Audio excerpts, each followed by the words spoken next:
Me name K Brooks, most of time there. Next after smart few. Tangove ndangariro, vakarira kare vakabuda mudariro. Tangove zita na G-Brandon Terminator, pamwena na Ninja Kid. Mkuru we bendi takamuvika, kusisina pasi pano pasarambinga. Kudena kalazi utoshinga, ukaita musarinya nukutimba. Vakarira kare kusisina, kasi vango vacho vakapiwa munda ere. Kune vakasira mzira shavakatanga tuke muzadzi sezvizere. Vakapera, meno zvavo vakurova kukamakafela. Vakapera, ini rangu itarenda handimbopera.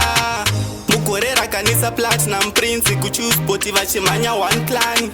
Dogore rakanisa Lips na big money pautu vaopangosara wani. Gare musati begirigiri kuchitauni ariko futirikiriki.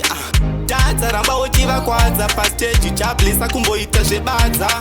Vakarira kare kusisina, kasi vamwe vacho vakapiwa munda ere. Kune vakasira mzira shavakatanga tuke muzadzi sezvizere. Vakapera, meno zvavo vakurova kukamakafela. Vakapera, ini rangu itarenda handimbopera. Silent killer pajosa, toke yakaenda nenyika na kudzoka.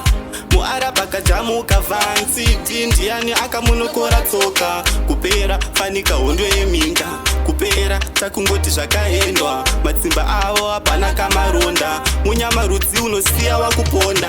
Vakarira kare kusisina, kasi vamwe vacho vakapiwa munda ere. Kune vakasira mzira shavakatanga tuke muzadzi sezvizere. Vakapera, meno zvavo vakurova kukamakafela. Vakapera, ini rangu itarenda handimbopera.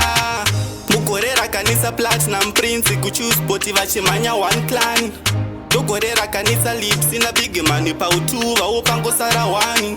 Gare musati begirigiri kuchitauni ariko futirikiriki. Tadza ramba uchiva kwadza pastage chablisa kumboita zvebadza. Vakarira kare kusisina, kasi vamwe vacho vakapiwa munda ere. Kune vakasira mzira shavakatanga tuke muzadzi sezvizere. Vakapera, meno zvavo vakurova kukamakafela. Vakapera, ini rangu itarenda handimbopera.